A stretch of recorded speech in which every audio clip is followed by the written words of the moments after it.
Let's wait till some people get in here and we'll look at some fur.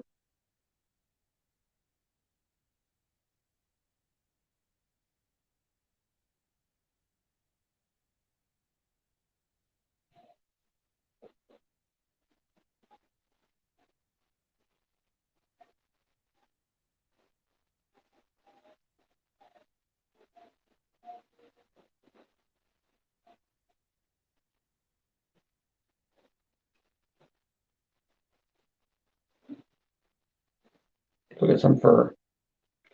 This is our Oregon raccoon. An Oregon raccoon with a face on him, ears, the back color.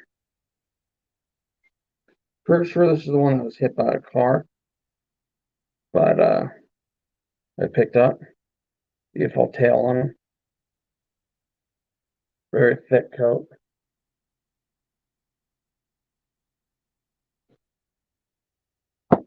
Um, another raccoon. One we trapped. The face. Not much of color on the face, but there's big one. And the tail. The fur on this one is similar.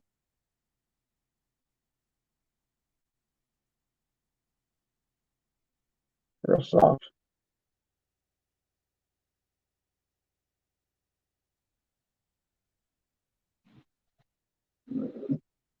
Oh, one more coon over here. The big one. The face. Kind of squished a little. The face. You look back at it. Under fur. It's pretty thick. And this is one of the Oregon raccoon we caught. The bobtail, because I think the tail split on this one. That's the Oregon fur there. Raccoon. Look here. This is something special I did. Really not known in the trapping world to do it, but can you guess what this is? Can you guess what this is?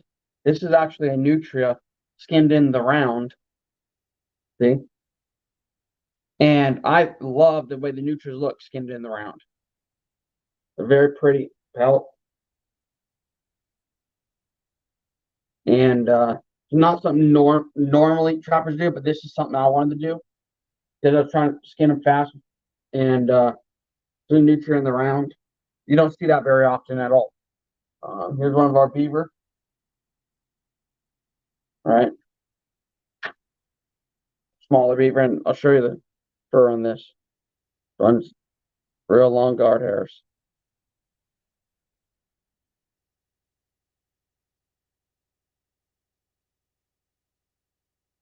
One of the beavers. It's one of my beavers. We got this guy. That was last year's beaver. You saw them get caught on video. One of last year's beavers. And look at the density of this for started show.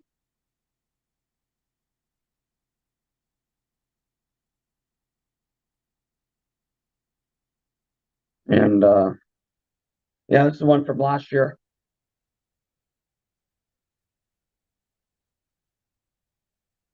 Around the face here, let's see where the face is.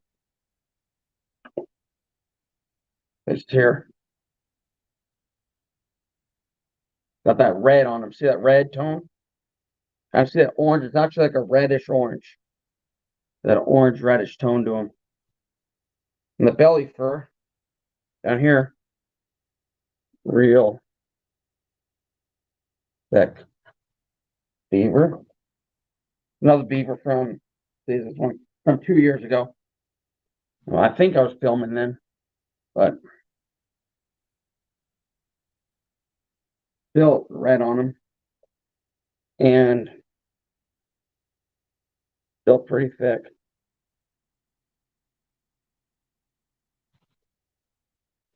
Nice thick underlayer. Look at an otter real quick. Here's one of our otter.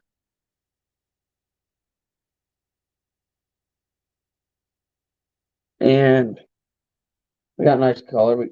Nails are on there, everything. And yeah, so nose of the face. Real thick, real warm fur. This fur is warm. I put it on me and I'm sweating. It's 100-something degrees outside right now, so we got the AC on.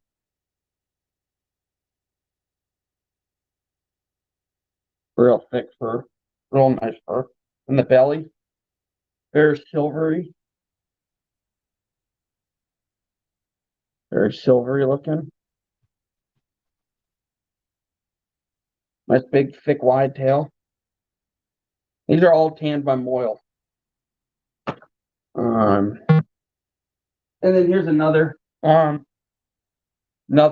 of my what is it? Nutrias. That's skinning in the round. So it's more elongated, more oval. But see if I can get this. That's more skin in the round. I like how it has a stripe, the light hair on the sides and the belly, and has a nice dark stripe down the back. That's how the Nutria looks skinned in the round. And I really like it. It has these really long hair, almost like coyotes, but it has that weird that stripe to it that I really like. They're really striped. It's not that bristly, actually. It's not as soft as raccoons, but it's not really bristly. And I love the way this looks. One of my favorites to do is skin the nutrients in the round. How long was that otter? Around 52, I think. From head to tip of the tail. I think 52, 56, something in there. We got one this year from tip of the nose to base of the tail, 63, I think. Something like that. But I like the skin of the nutria in the round because it's just something about it. Yeah, I can get case skinned like I got a bunch this year case skinned. I just like the way this looks in the round. It's something about it. It just looks different and special. Like a mini beaver, but with different fur on it and stuff. Look at another beaver here. Oh, yeah. Victor James asked that. How long was the otter? Not 100% sure, but it's around 56, 58. 52, 56, 58, right in there. Right in the 50s. Here's another otter. Beaver. Right? So.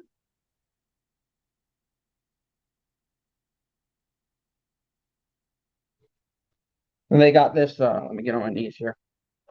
Got this beautiful red tone to them. Kind of like the one Judith and Dan got. Did they get that from you, James? One Judith and Dan got? Aren't you in Idaho? I think they got it from you. It's very similar to the ones in Idaho. Very see. Thick fur. How do I want to show this? Real thick fur. The thick underlayer. Down around the tail, they got this really bright reddish orange. Okay, my camera's on this side. And bright reddish orange on the tail. It's a beautiful pelt, though. I love these pelts. Then I got this pelt.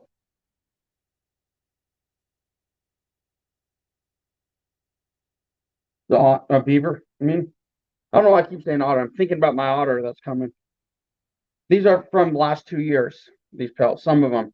I have a lot more, but they're split up between me, my brother, my dad, and the landowners. But look at that here. So dense, so warm. Of course, didn't cut the end of the lip off, but that's the lip. We usually leave them on, but sometimes we'll cut them off. I mean, it really depends on how we do it. Yeah, there's really no holes in this. There's leg holes. And when we skin them, we don't just skin them and then flesh them. We clean skin them because we get, we catch 10 to 15 a season, so we clean skin them. And so these were never fleshed. These were just clean skinned. And when I tack them out. You obviously tack around, but I tack the nose right in the nose. And then I tack the ears, then the eyes down. And then obviously you do the legs and stuff like that. But I want to make sure the face on these are flat like that. Sometimes I'll put them through the nose. Sometimes I'll put them through the very tip like that. See if I can show this. Very tip right there. Where is that hole? Right there. The nail hole right there. But yeah, it depends on how I do it. But these are the beavers. And this one is from last, not this past season, but the season before that. So 2021 season, I think. Yeah, 2021 season. And they got the different tags on them from Moyle right here. Yeah, really pretty beaver. A really pretty color. Really pretty color. Are you going to have anything made out of them? James asked, are we going to have anything made out of them? For us, not right now. These are just on the dresser in the house. Otters hang on the wall. I've thought about doing a video where I walk through the house and show all the pelts and stuff, but I haven't done that yet. Personally, I want to get enough raccoon pelts to do a blanket and stuff, but I just like looking at the pelts. They're just pretty. And I can't wait. I've been waiting and waiting and waiting. We sent them in March, and I've been waiting to get my pelts back from this season, and then all the muskrat and from last season before last season. To show you guys, I want to go through them after they come from Moyle. I'm suspecting them to be here this month, and then this month or next month. But yeah, I sent in a lot of nutria. I think, well, not a lot of nutria, for a lot from me to save up for 2 seasons. A lot of muskrat. The bill wasn't cheap. Get them all tanned, but it is what it is. Those are some of the animals. Yeah, I like our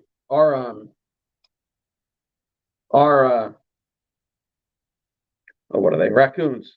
I'm going to get one from Iowa Trapper.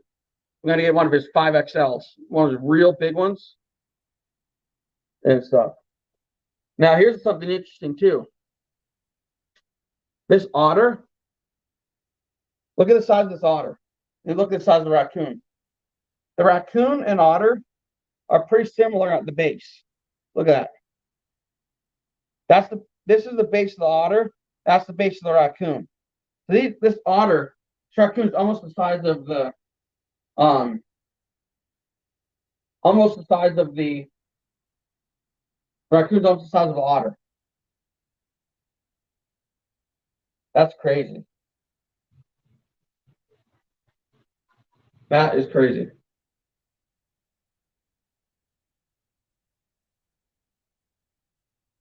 That was a big raccoon. This might be the raccoon. No, this is raccoon we trapped. One of these raccoons is almost black on the back. Not this one. This one's a big one too. Try this one. Oh, this one here. That's pretty much black on the back, even though it has some silver on the belly. Really black like that. This one was hit by a car, and we picked it up because it was fresh. And we got it tanned. Real pretty tail on it. As black of a raccoon as we've seen So it's pretty cool.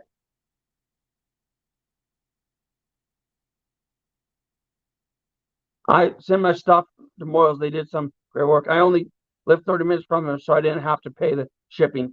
Yeah, you're lucky. We've sent all these have been to Moyle. We don't send our furs anywhere else. And usually we pan all of our otter, all of our nutria. I mean, all of our otter, all of our beaver. But I've been paying the tan feet for the raccoons, the nutrias, and the muskrat.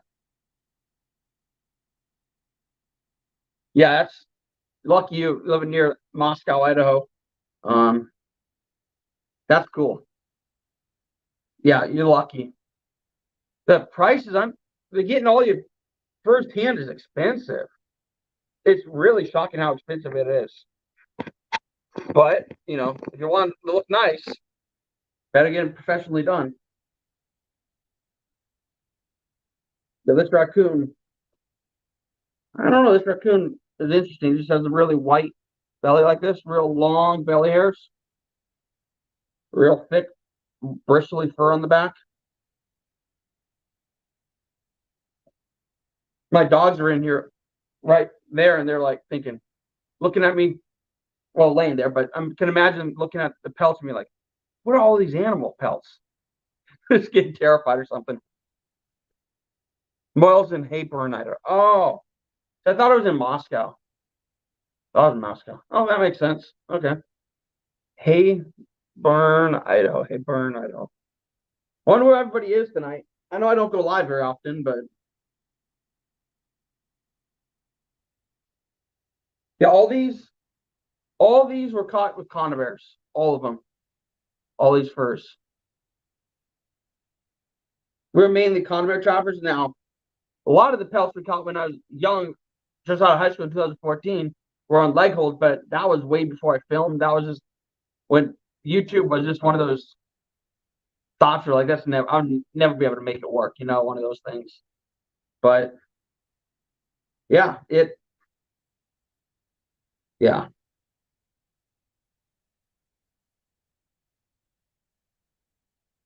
Yep.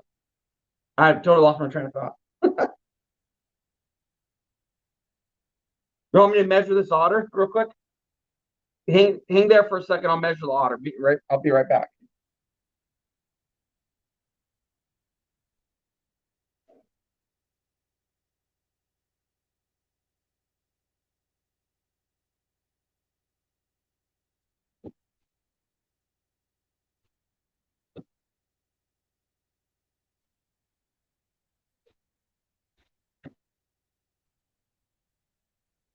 I'll measure the otter. Just like that. Right.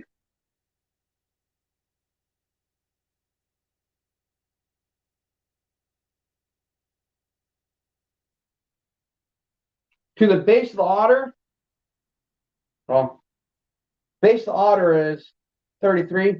The tip of the tail is 51 or 49. This is a small otter. So 49 to the tip of the tail, 33 to the base. So it's not huge. The big otter is actually mounted on the wall with the skin on it. So that one's so big that the taxidermist had to find the biggest mold he could for the otter, and then he had to put clay onto it to beef it up because it was too small for the mold for the otter. And that was an extra large otter that he bought. And so he had to sculpt it bigger and everything. And it had the oversized everything. And he's never seen an otter that big in his life. Never mounted one. I could bring you guys in there to see that. Let me do that real quick. Let me do that real quick to show you that otter.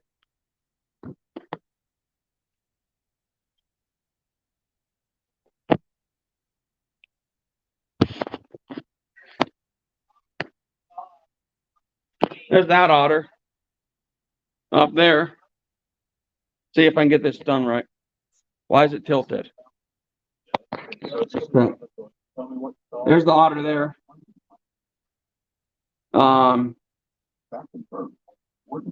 There's the otter, and that's the otter that they had to beef up the legs, beef up the tail, because the base of the tail is like that thick. It's so thick that I can't get my hand around it. How many rats did you get last season? And did you ever get that bobcat that you were trying to get in the cage? The bobcat that I'm assuming was at the golf course? No. The one that I saw you or posted on Facebook was never caught. There's 2 out there and they're still out there. We actually went above the golf course to a different spot and actually got a different bobcat. Those bobcat, we've been after them for 4 years on that property. And that property is a golf course, and that property my dad works at. So we really have exclusive permission to trap there. So they really aren't touched, but they're pretty smart.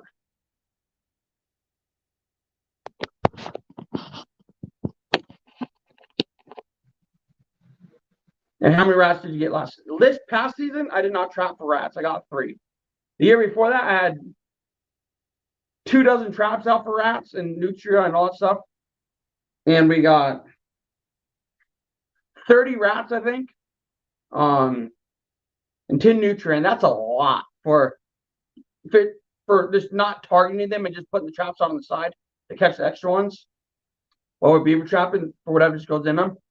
But that's a lot of rats for targeting the beaver and putting in the beaver runs and then put some just along the bank, which is a small creek, 6-7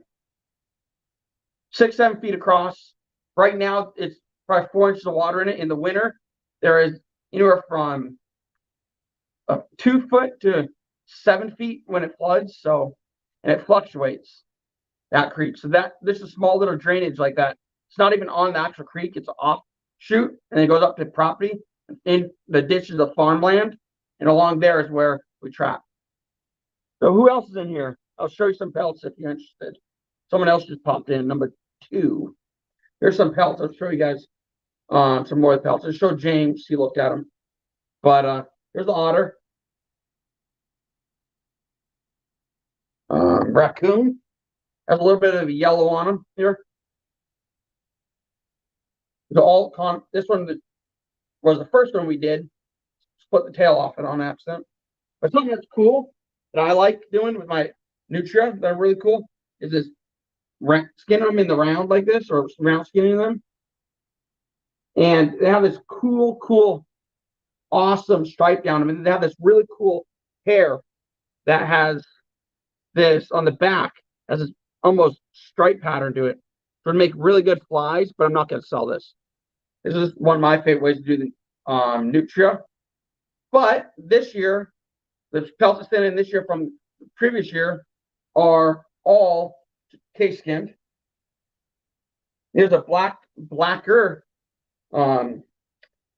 raccoon that was actually hit by a car that we picked up. And then obviously some of the beaver. There's some of them. There's a really heavy, but there's the fur on it. So it's like that. And then, of course, this is a small one, but probably 40-pounder. Some of them have a red tone to them like this. Looks orange, but it's like an orangish red.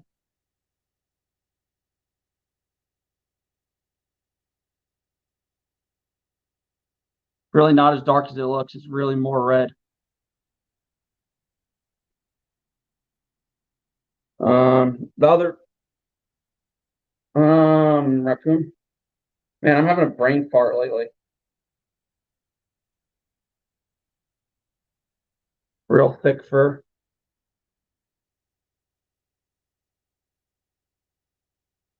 Whew, I'm sweating. It's 100 degrees outside. We got the AC on in here, and I'm dying. Whew, got a long sleeve on though. I have to throw something on. Can't do this shirtless when you're comfortable.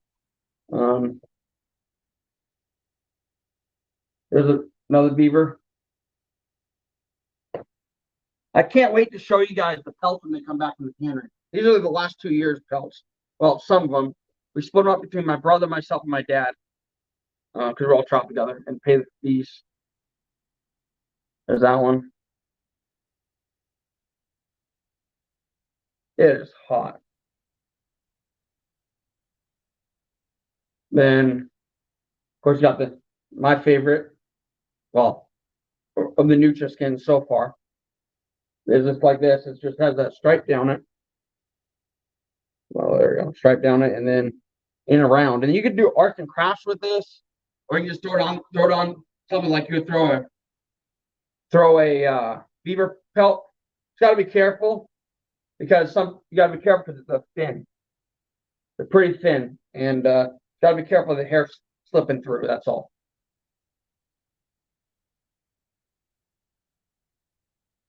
And here's the other beaver. Surprised the person hasn't said hello yet. Kind of odd. I'm not sure who it is. No offense. I'm odd too, so it's all right. There's beaver. Usually people stop in and say hello though, so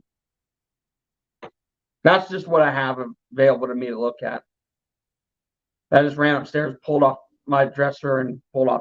I have two more on my dresser with all my swords and not swords, but like knives collection on it, kukris and all that stuff on them. Man, it's hot. It is 100. It's 129 degrees in the direct sun out there. My camera that's sitting outside, on the bird feeder, trail camera, because we're trying to make sure we aren't having anything going to the feeder to eat into the food. It's 129 degrees sitting there. 106 outside, and it's 6:40 p.m. So it's probably 98 right now. Yesterday the power went out. So, well, for people less than a mile away from me, and so they didn't have power. It was 105 out yesterday, and people were sweating to death. My dog just laid down. Did they say? No, they didn't say hello. I thought maybe I was missing the comment. Let's see. Appreciate James chatting. It's always cool to chat with people. Although I do appreciate the lurkers. You know I do. How long was that otter at 44 at or 33 and then 51, I think. But we got one that was tip of the tail was 61 this past year. Are you going to have anything made out of them? No. Most likely gonna sit around until we get a bunch of beaver pelts, and then I'm probably gonna have a vest made out of it. Because I'm big into wearing like a plaid shirt with a vest and my cowboy hats. You know, dressing up with the chains and all that stuff. Having a chain on, cowboy hat, stuff like that. See, ideally, we have a lot of problems with seals. So Native Americans can obviously kill them. I would love to have a seal vest, but it's prohibited to sell seal clothes to non-natives, so we can't get them. We just can't. They're really cool. They have tan. They're tan and they're spotted. It's really cool looking. Or well, they're gray and spotted. So like it looks really cool. That's just it. Jeez. Ugh. Man, it's hot. I feel like I'm sitting in a sauna right now. It's hot.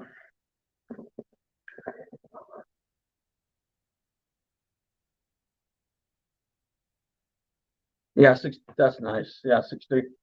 All right, the one that I showed you on the wall, geez, those pelts are warm. One that I showed you on the wall or on the mount was big. Big. Like I said, it was probably pushing that size or bigger.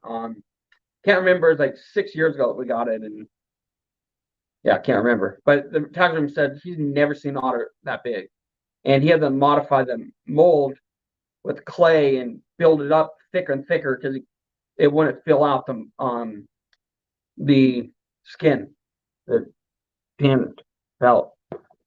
Yeah, 6'3" is big. Now I talk about 6'3" to the the tip of the tail, and nose to the base of the tail. Now, nose to the base of the tail. I don't know how big that one was. Could have been close to that, but it was big. It was big. Can't remember how much it weighed, but I don't even think we have a picture of it being held. That I know of, that I have. But it was big. How hot is it where you guys are at? 'Cause here, look, I'm literally sweating, right? It's hot. How hot is it there where you are? And I'm inside in the AC. I'm in the air conditioning, and the air conditioning is running all day and hasn't stopped. Can't keep up. It's hot. Tip of the tail, I see. I just read it, but he says tip of the tail. That's big. That's about the size of the one we caught. About the size of the one we caught this past year. And I'm trying to think how big I was told that one on the wall was. I'm tempted to say it was 60 feet to the base of the tail, but I can't say for sure. It's at least that wide, like the base of the tail. I can't even get my hand around it. Base of the tail. It's so big.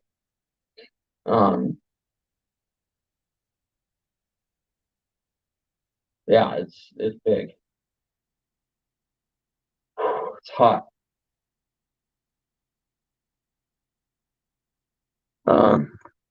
It was 99 today. Jeez. Yeah. It's I want to say it's disgusting now. It really is. It bring on the cold, but the farmers almanac for the Pacific Northwest is wetter than usual and snowier than usual. So we could be getting a lot of snow this year, and we could be getting a lot of rain. Which for trapping, if we get the traps in, it's not a bad thing.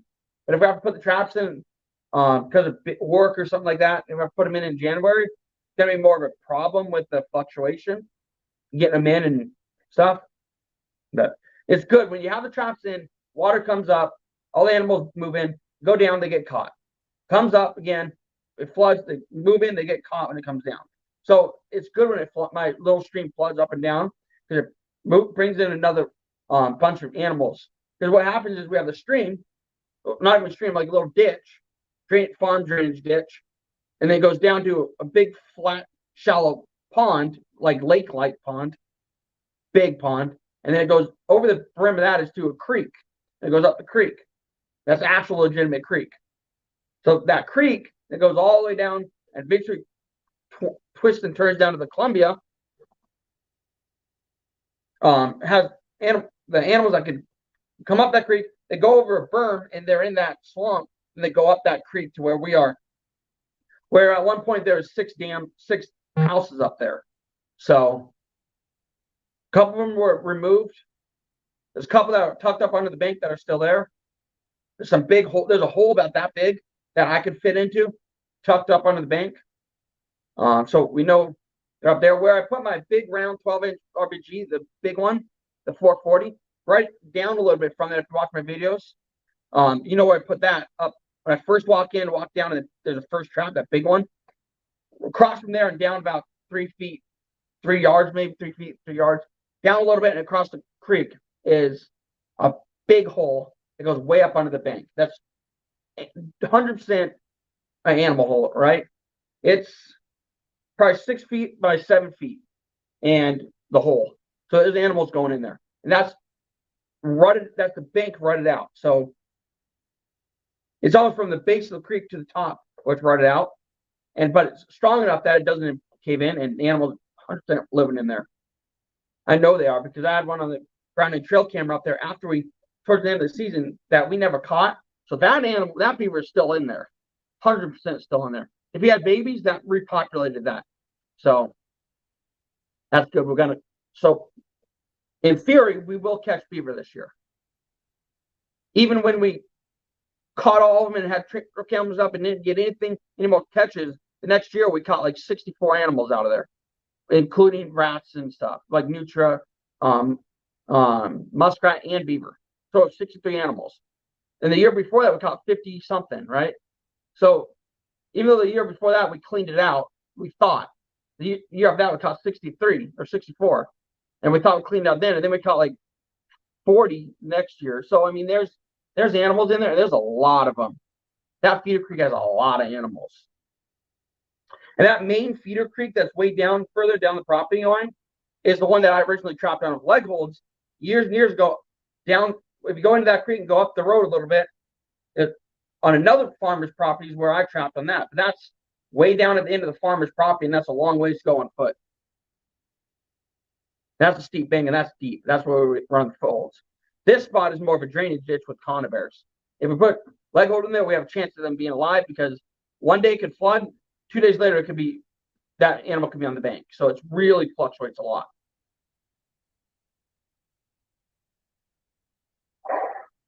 Wow, it's hot. Is that Corey that's sitting there watching? Or is that a Matthew, maybe? My buddy Matthew? If it is Matthew, I have you, Matthew, holding a crab when we went crabbing as my screensaver on my phone. When it charges, it flicks the photos and you're on there. It's kind of cool. My friend's son, that we I treat him like my son. I take him, we do things together, we do everything. And he's great. Great kid.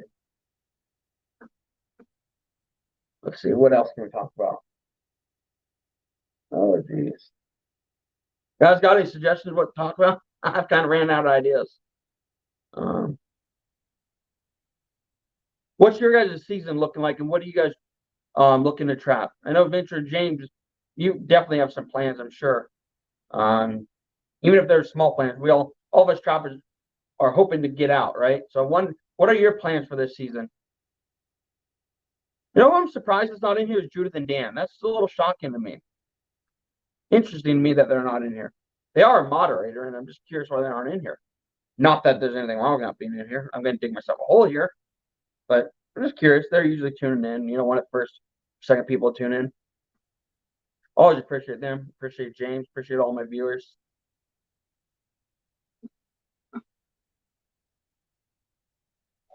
Hot. Woo! My legs are sweating even. Holy jeez. But yeah, let me know what your plans are for this season. What you're gonna target. Let me know. Then we can talk about that. And I ask some questions about that too. I'm gonna go get a drink because I am dying here. Let me go get a drink. I'll be right back. Let me know what you guys' plans are for this season in the comments. I'll go get a drink. I'll be right back.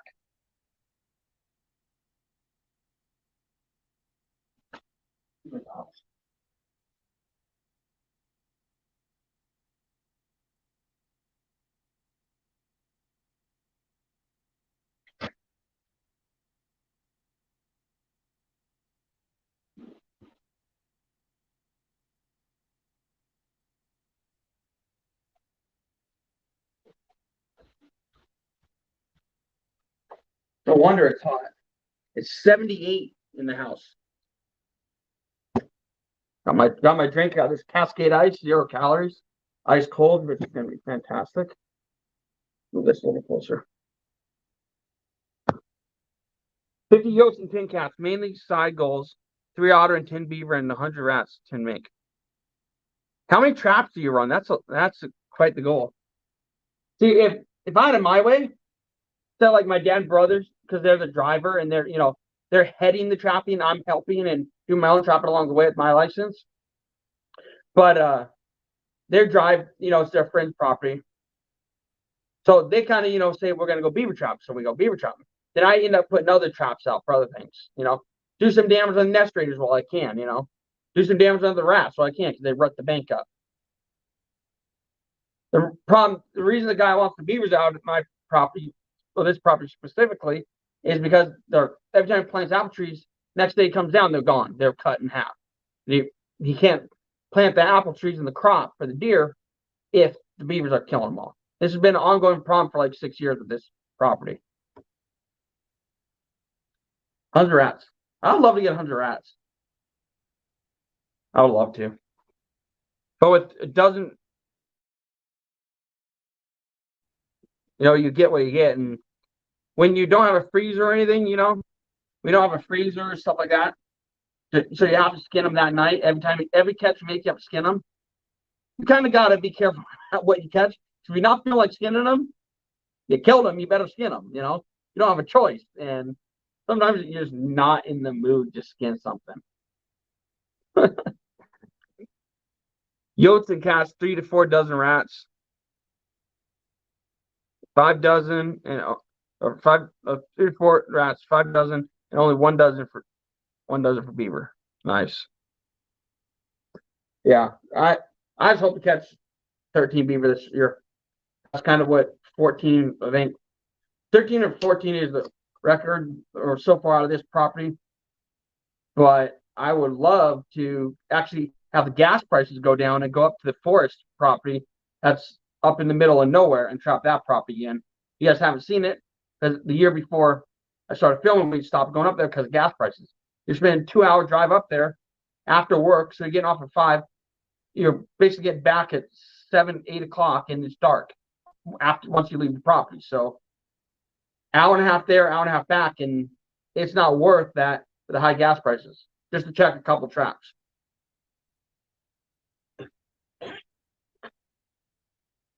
Oh, that's good. I really want to go back to that property because that's the property that's on like a mainstream coastal river. That's a big river. That river goes from up over on this side of the mountain, all the way over the mountain, all the way down to the coast, and it's into a massive bay.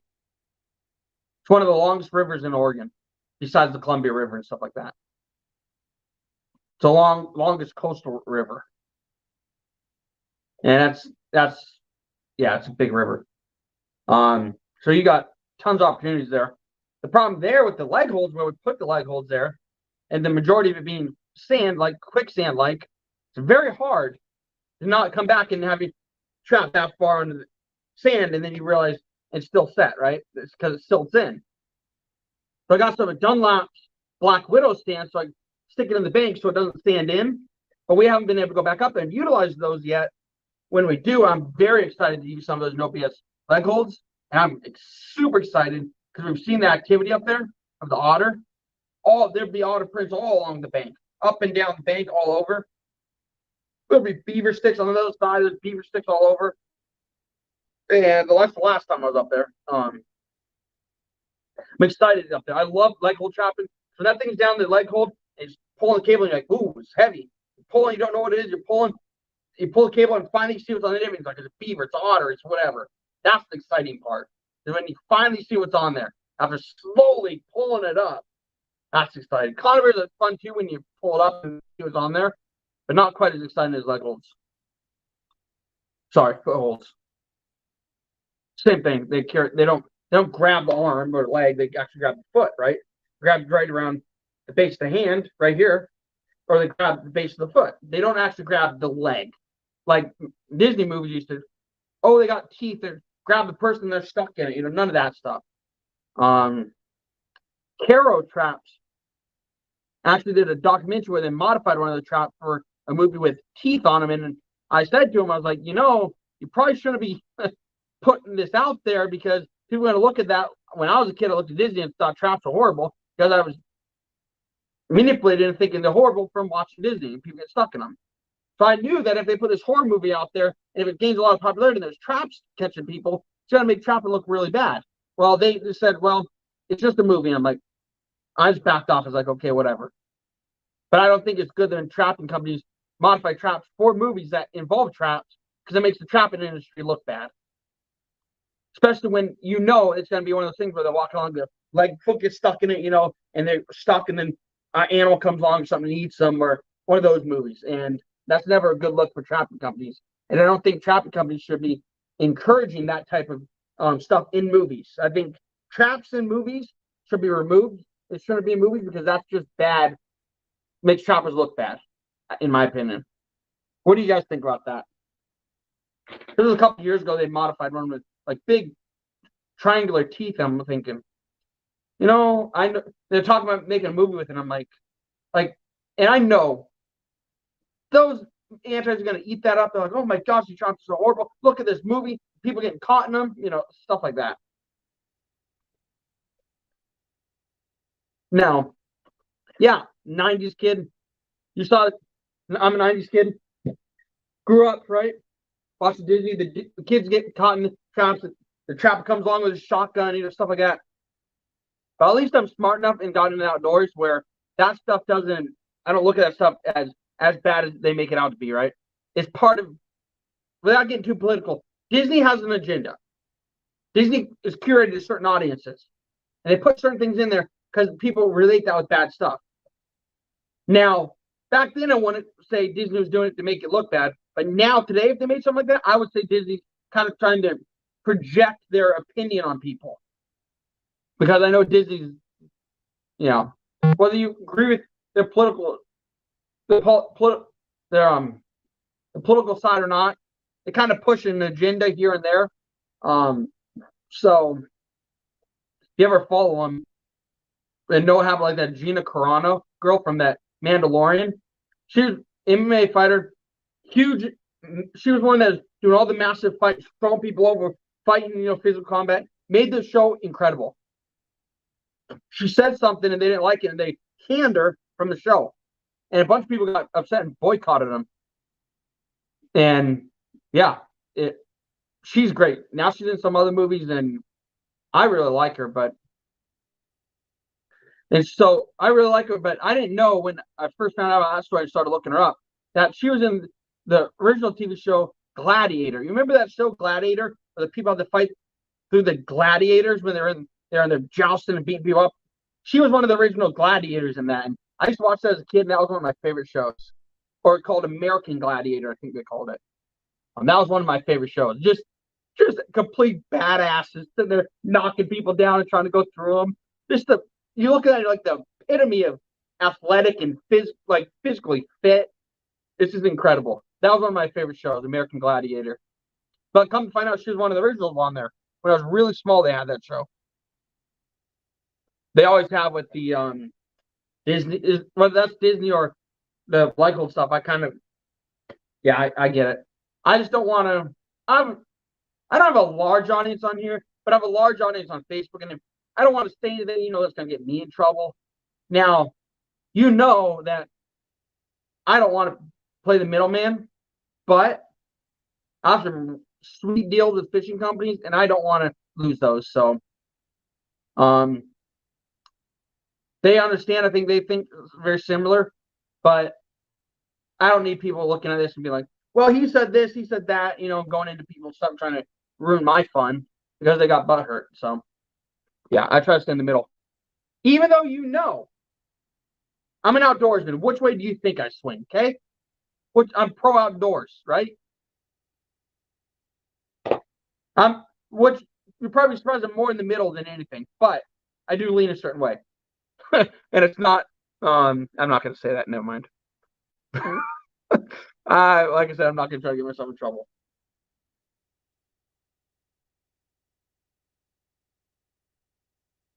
Oh, this drink feels so good. It's nice and cold. Man. What's your guys' favorite drink when it's really hot?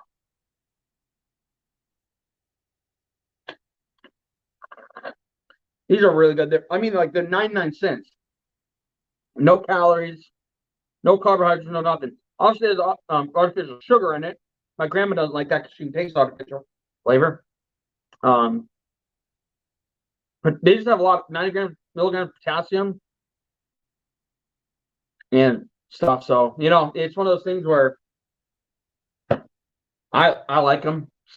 Right now, it's not because it tastes good, it's because it's cold. And it's cold going down, and it's incredible. I got to have stuff cold. I probably shouldn't put that on there. That's my mother's super old chest. Chest on, what do they call it? One of those old chests like you saw in the movie Titanic, where they had all that, like one of their original luggage where they shove everything in their big box, and they close it, and that's their thing, and they take that with them, and that's with all the belongings in it. One of those old school wrought iron leather chests. Water for me if I'm home. Beer, yeah. I actually made some beer battered fish today with a product called Pride of the West. It's so good. Oh, it's good. Nice white flaky meat from the ocean. Some Pride of the West. Now you're talking my language. But that's Good stuff. It can be spendy, but Pride of the West is like the best batter that I've found for fish, and it has really good flavor. And it makes a really good, a good crust on it. It's not like real bready. It's like actual. It's hard to explain. It actually makes a crust on it that is batter, not half crust, half coating. It's actually a crust to it. When you guys fish? If you kill fish, what do you if you fry your fish, what do you coat it in? If you've never tried Pride of the West, I highly suggest it. Comes in a little yellow box and has a wagon on it. It's very good. One of my favorites. I would eat that every time if I had a choice. Over bread and flour. Or I mean flour and egg. James, you do a lot of fishing, don't you? And Adventure with James, do you have like a Adventure with James Facebook page besides your personal page? I would actually love to follow that and keep up to date with you. Because I don't want to have one of those things where some of you guys are very loyal to watching me. You watch me, and I would love to follow you guys on social media. Where I'm more active than anything because that's where I have like 30,000 followers. That's where I have most of my followers. So I'm very active on there. Post a lot, engage people. But I would love to follow you along there because I'm actually more active on my business account on there than I am active on my personal page, believe it or not. I actually I spend more time in that page than my personal page. Or my personal page is. My personal page with my my friends and associates or associated friends that I don't personally know. Then I have my private page that's just real close friends. Seasoned cornmeal. Nice. Is that it? You don't have a Facebook? Yeah, I found that Facebook was easier to grow an audience with than Instagram. I'm still struggling on Instagram, but Facebook, that stuff took off. One viral video, and I went from 2,000 likes or 2,000 followers to 10,000. Now I'm up to 30,000, and that post is still going viral. I think I'm at 48 million views on that one video, and it's not even my video. And that got me most of my followers, believe it or not.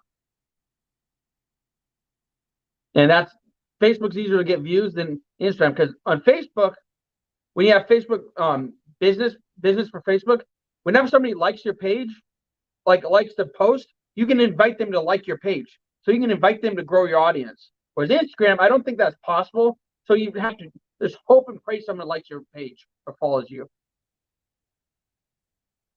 Oh, see, I think I know your real name on there, and I've followed you, I've talked to you on there and stuff. You just open a business page on there. Adventure with James. Just open not talking to you, I'm saying that's what you should name it. But without the underscores. And start posting on there.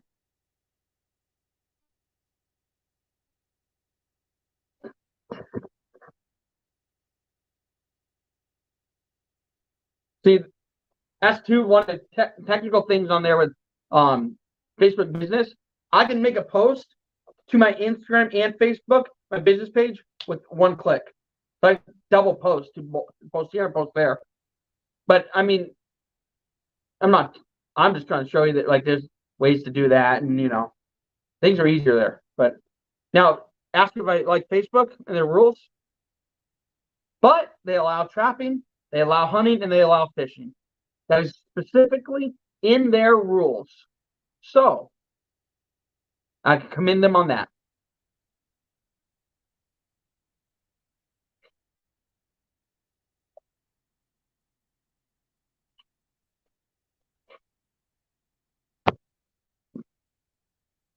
I'm pretty sure I follow you on Instagram. If I don't, I don't know why I wouldn't. Unless Instagram just unfollowing people or mess with people's followers. But I'll go look after this and follow you again. If not, if I'm already following you, I'll like a couple posts. It's all good. Now, on Instagram, I grew a lot of audience on there, but it's not as big as my Facebook. And yeah, my grandfather shared with one of his friends. Oh yeah, he has 30,000 followers on Facebook. The guy turns him, well, that's not a lot. There's people with millions. I'm like, you know how long those people? You know how long it took for those people to get to millions? It took them a long time. And then those people also pay tons and tons of money to have it advertised on pages. I paid zero on that account for advertising. So yeah, I don't know. It's like I have the potential to grow big, but I'm like, I don't want to spend $100 for 3 days to reach 40 to 50,000 people. Like, it's expensive. They'll try to tell you, oh, you got a $5 credit to spend. Yeah, well, $5 credit, you have to buy $20 worth of credits. Just it's just weird stuff like that. They say you have free $5 credit, and then they want to just spend so much.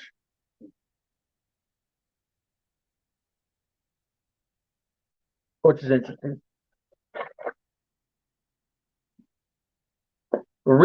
I think Iowa Trapper's going to go live here soon.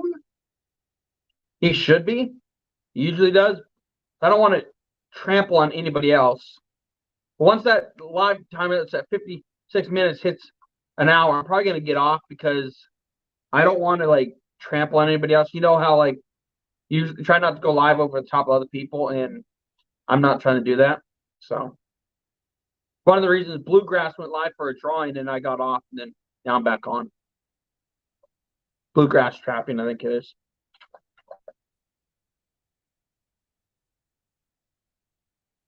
And I got to go put all the pelts back. Actually, I'm just going to get off now because I got a lot to do in the next 5 minutes. All right, see you guys. Thanks for being here. Appreciate it.